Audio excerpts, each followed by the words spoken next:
H.R. McMaster will become the National Security Advisor.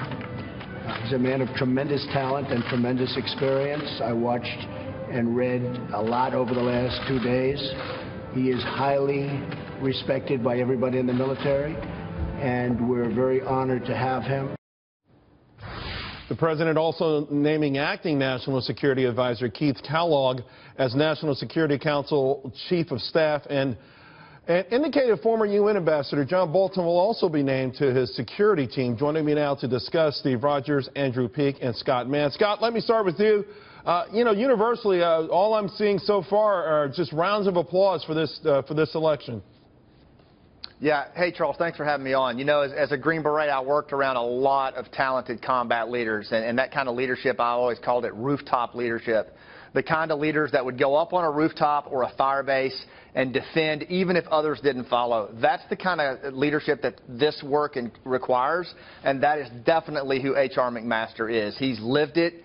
He's done it. I mean, he's very innovative, but he's also got a ton of experience in these rough places, and he really knows what we're up against. Yeah, Andrew, to that point, the first active duty chief since Colin Powell, rather, 3-star general, Iraq, Afghanistan, on-hand knowledge of this. He accordingly, he's written a book on how to deal with this, and I think it gives everyone great confidence that we'll resolve these Middle East conflicts, at least from a military point of view, sooner rather than later. That's right, at least the NSC side. You know, he's such an intellectual and physical powerhouse. You know, in Afghanistan, when I served with him, he was nicknamed the Right Reverend H.R. McMaster because he was such a forceful personality and could argue so effectively any policy position he had. And I think especially dealing with a cabinet and a White House that's filled with a lot of larger-than-life personalities, I think that's going to be a quality that's going to serve him very well in the wars to come. Andrew, let me ask you, because a lot has been made over and you brought up the point of these larger-than-life personalities, whether or not he'll be able to bring his people in, what kind of heads will be butted, some of the scuttlebutt that's surrounding this particular pick and some of the other recent nominees. Well, I think actually this is where being an active duty military officer serves him well, because in virtually no military commands can the new commander bring in an entirely new team. Usually they inherit the team that comes with it, and then add a few of their own people. So I think that was attractive to the administration, since he wasn't going to wholesale send Flynn's people out the door, but just tinker perhaps with it around the edges.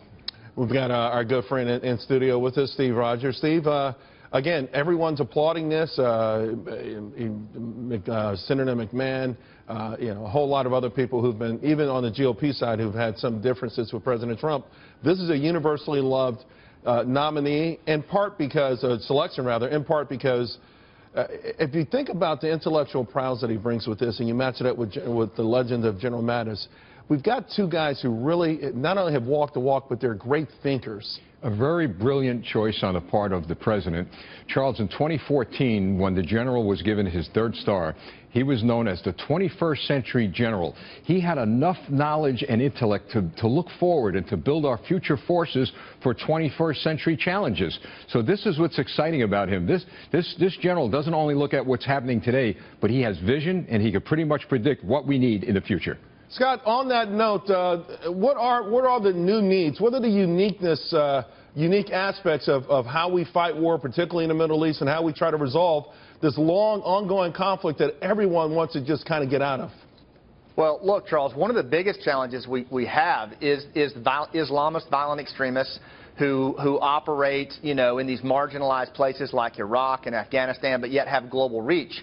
And it is going to take the kind of innovation that McMaster has. And I'll tell you what else it's going to take, is his willingness to push back, which he's demonstrated. He'll push back if it's a stir-and-repeat kind of strategy that hasn't worked in the last 15 years. Are you saying he'll push back against the commander-in-chief?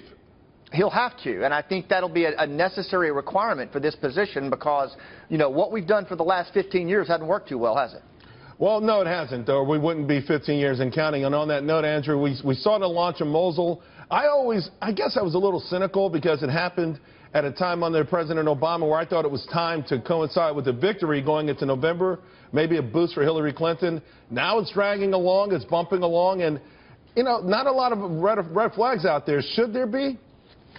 Well, what was holding back the Mosul attack was the logistical and intelligence support that the Iraqi army has had such a tough time integrating into its operations. So I think simply it just took a long time for that to catch up. I was also a little cynical, and I was like, oh, well, this is going to be right before the election. But no, I think the real answer is just that, like a lot of developing world militaries, the Iraqi army has some trouble with support functions. You know, Steve, a lot has changed. We have Vice President Pence with the Secretary General of NATO today. The world has changed. It's become a lot more complex. Fighting war has changed dramatically. You're extremely confident that McMaster is the guy who understands the past enough, but the present enough to get us prepared? Not only that, Charles, but he has gained and earned the respect of people from the Joint Chiefs of Staff down to the soldier in the field, the sailors on the sea, and the airmen in the air.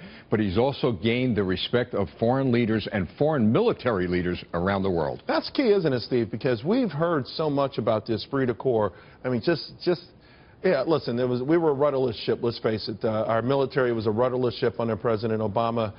We didn't have any clear lines. It didn't feel like we were fighting wars to win them. He disdained war, but he still mired in it from day one.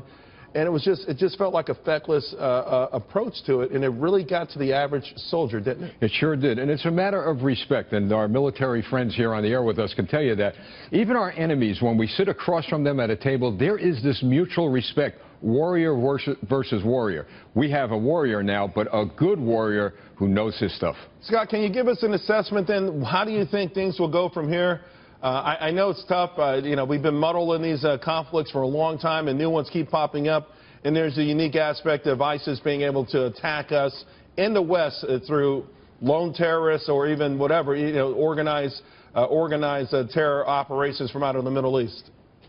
No, I appreciate it. Look, I look at this a lot in my book, Game Changers, and my view on this is that this is going to be a really long war. We need to settle into this one. Even though we're going to go after ISIS stronger than we have in a long time, my sense, Charles, is that this global narrative that ISIS puts forward of, the apocalypse, it draws a lot of folks in, and they are immersed in some rough places. And to ferret them out is going to require us mobilizing communities in these places to stand on their own. And that's going to take a bottom-up approach, and it's going to take some time. It won't happen in one administration. You mark my words. Really? Wow. That's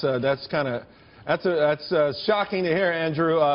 Listen, we knew candidate Trump said he'd have an ISIS strategy within 30 days. Of course, he's not going to articulate it or share it with the world. He repeated that over the weekend, how dumb it would be to do that. But having said that, do you feel like he's got the right pieces in place in terms of now his military leadership? I do, absolutely. I'm not as pessimistic as Scott, but I'm an intelligence officer. That's a new role for me. I think once the capture of Mosul is finished and the go-ahead is given to the Syrian Kurds outside of ISIS's capital of Raqqa in Syria, the ISIS project is going to come to an end very quickly. I think McMaster is exactly the right person to handle this with his experience of fighting in northern Iraq. All right.